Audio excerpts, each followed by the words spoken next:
മുഖ്യമന്ത്രി പിണറായി വിജയനെതിരെ രമേശ് ചെന്നിത്തലയ്ക്ക് രണ്ട് ആരോപണങ്ങളാണ് ഉന്നയിക്കാൻ ഉള്ളത്. ഒന്ന്, പിണറായി ജയലളിതയും മന്ത്രിമാർ പനീർശെൽവങ്ങളും ആണ് എന്നത്. രണ്ട്, പിണറായിയും മോദിയും അനിയൻ ബാവയും ചേട്ടൻ ബാവയും ആണ് എന്നത്. പിണറായി വിജയന് ധാർഷ്ട്യമാണ്, അഹങ്കാരമാണ് എന്നെല്ലാം പറഞ്ഞു നടക്കുന്നവർ വേറെയുമുണ്ടല്ലോ. യഥാർത്ഥത്തിൽ അങ്ങനെയാണോ? കൃഷിമന്ത്രി VS സുനിൽകുമാറിന്റെ അനുഭവം എന്താകും? ഏറ്റവും നന്നായി ജനപ്രതിനിധികളോട് സമീപിക്കുന്ന ഒരാളാണ് കേരളത്തിലെ മുഖ്യമന്ത്രി. അപ്പോൾ പനീർശെൽവങ്ങളോ? മന്ത്രിമാരൊക്കെ പനീർശെൽവങ്ങളാണ് എന്ന് പ്രതിപക്ഷ നേതാവ് പറഞ്ഞത് കേട്ടില്ലേ? കൃഷിമന്ത്രിയെ കൃഷിക്കാരുടെ കാര്യം നോക്കാനാണ് ഏൽപ്പിച്ചിരിക്കുന്നത്.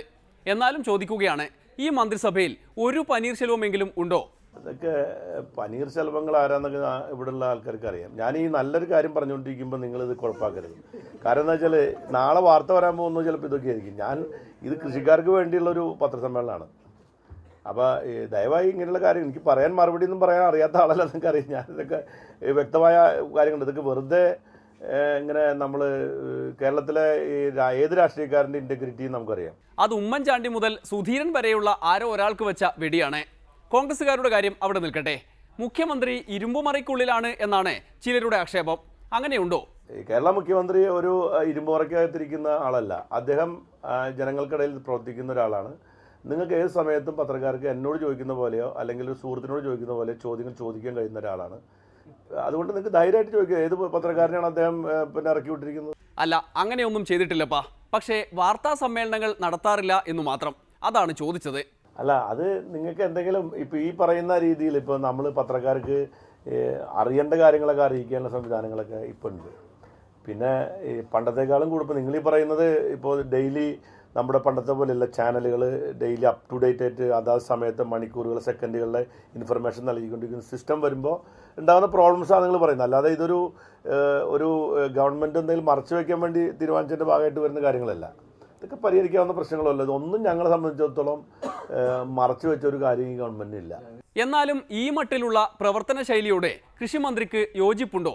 എനിക്ക് യാതൊരു വിയോജിപ്പില്ല. അതൊക്കെ ഓരോരുത്തരും ഓരോ ശൈലിയാണ്. ഇപ്പം എൻ്റെ ശൈലി എൻ്റെ ശൈലിയാണ്. സഖാവ് പിണറായി വിജയൻ അദ്ദേഹത്തിൻ്റെ ശൈലികളുണ്ട്. സുനിൽകുമാർ എപ്പോൾ വേണമെങ്കിലും പത്രക്കാരെ കാണുന്നു. മുഖ്യമന്ത്രി അതുപോലെയല്ല. എന്നാലും ചില കാര്യങ്ങളൊക്കെ പറയാലോ. അതുപോലും പറയാതെ മാറി നടക്കുമ്പോഴാണ് ആളുകൾ ഈ പരാതി പറയുന്നത്. ഞാൻ പറയട്ടെ, എന്തെങ്കിലും തെറ്റ് ചെയ്തിട്ട് പത്രക്കാരെന്ന് ഒളിച്ചോടി നിൽക്കല്ലോ. ശരികൾ ചെയ്തുകൊണ്ട് പത്രക്കാരെടുത്ത് വരുന്നില്ല എന്ന് മാത്രമേ ഉള്ളൂ. അപ്പോൾ എന്തെങ്കിലും ഒരു കറപ്ഷൻ നടത്തി പിന്നെ നിങ്ങൾക്ക് ചില ആളുകൾ ഇപ്പോൾ KPC പ്രസിഡന്റിനെ കാണാനില്ലല്ലോ, നിങ്ങളൊന്നും ചോദിക്കുന്നില്ലല്ലോ. എത്ര ദിവസമായി KPC പ്രസിഡന്റ് പ്രത്യക്ഷപ്പെട്ടിട്ട്? നിങ്ങൾ അതൊക്കെ ചോദിക്കൂ. ഇവിടെ ഒരു വലിയ കറപ്ഷൻ ഉണ്ടായിട്ട് KPC പ്രസിഡന്റ് അഭിപ്രായം എന്താണെന്ന് നിങ്ങൾക്ക് ഇതുവരെ പ്രസിദ്ധീകരിക്കാൻ കഴിഞ്ഞിട്ടുണ്ടോ? അത് കാര്യം. സുധീരൻ കാണാത്തതുപോലെയല്ല മുഖ്യമന്ത്രി കാണാതിരിക്കുന്നത്. അതാണ് പരാതിയായി ചിലർ ഉന്നയിക്കുന്നതും. പരാതി ആയിക്കോട്ടെ, ഞാൻ പറയുന്നത് എന്തെങ്കിലും ഒരു വിഷയത്തിന് ഒളിച്ചോടാൻ വേണ്ടിയിട്ടുള്ള അബ്സ്കോണ്ടിങ് അല്ലത്. It is not absconding. He is very live in public. അതുകൊണ്ട് അദ്ദേഹം ലൈവാണെന്ന കാര്യം സംശയമില്ലാത്ത കാര്യമാണ്. അദ്ദേഹത്തിൻ്റെ ആക്ടിവിറ്റീസിലൂടെ ലൈവാണ്. പിന്നെ മീഡിയാസിനൊരു പരാതി ഉണ്ട്. ആ പരാതി സ്വാഭാവികമായിട്ട് അദ്ദേഹത്തിന് അറിയാവുന്ന പരാതിയാണ്. അദ്ദേഹം അത് പരിഹരിക്കുക, അത് പ്രശ്നമുള്ള കാര്യമില്ല. മാധ്യമങ്ങളെ കണ്ടാലും ഇല്ലെങ്കിലും നാട് നന്നായി ഭരിച്ചാൽ മതി. അതായത് പൂച്ച എലിയെ പിടിച്ചാൽ മതിയല്ലോ എന്ന്. ജനങ്ങൾക്ക് കാര്യം നടക്കുന്നുണ്ടെന്നുള്ളതാണ്. ജനങ്ങളെ സംബന്ധിച്ചിടത്തോളം എന്തെങ്കിലും തരത്തിൽ അവർക്കൊരു സാറ്റിസ്ഫാക്ഷൻ പ്രോബ്ലം ഉണ്ടെങ്കിൽ അവിടെ മുഖ്യമന്ത്രി ഇടപെടുന്നുണ്ടോ? നിങ്ങൾ അതാണ് നോക്കേണ്ടത്. പൂച്ച കറുത്തും വലുതാണെങ്കിൽ എലിയെ പിടിക്കുന്നത് ചോദിച്ച പോലെ ഇത് അദ്ദേഹം ഇവിടെ ഒരു അഡ്മിനിസ്ട്രേഷൻ നടക്കുന്നുണ്ടോ?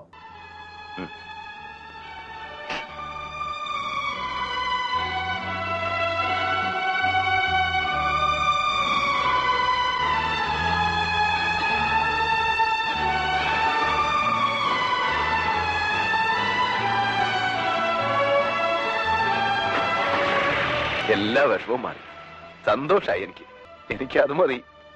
പാവാവൻ ഒരു സാധു. യുദ്ധം ഭരതോക്തി കേട്ടു രഘൂത്തമൻ പൊൽത്താരടികളിൽ ചേർത്ത മെതിയടി ഭക്തിമാനായ ഭരതനു നൽകിനാൻ നത്വാ പരിഗ്രഹിച്ചിടിനാൻ തമ്പിയും. ഒരിടവേള കൂടി, അത് കഴിഞ്ഞ് പ്രയാർ വാദങ്ങൾ. ഒരുപാട് സഹായങ്ങൾ പലർക്കായിട്ട് ചെയ്തിട്ടുണ്ട്. അത് കണക്കുള്ളതുണ്ട്, ഇല്ലാത്തത്. ഇതിന്റെ അകത്ത് മുഴുവനും അതിന്റെ രശീതിയും ബില്ലുകളാ. സഹായം ചെയ്തതിന് ബില്ലോ എന്നുവെച്ചാ ആശുപത്രി ചെലവ് നമ്മൾ കൊടുത്ത കേസുകളുണ്ട്. ബില്ലെന്ന് പറഞ്ഞാൽ അതിന്റെ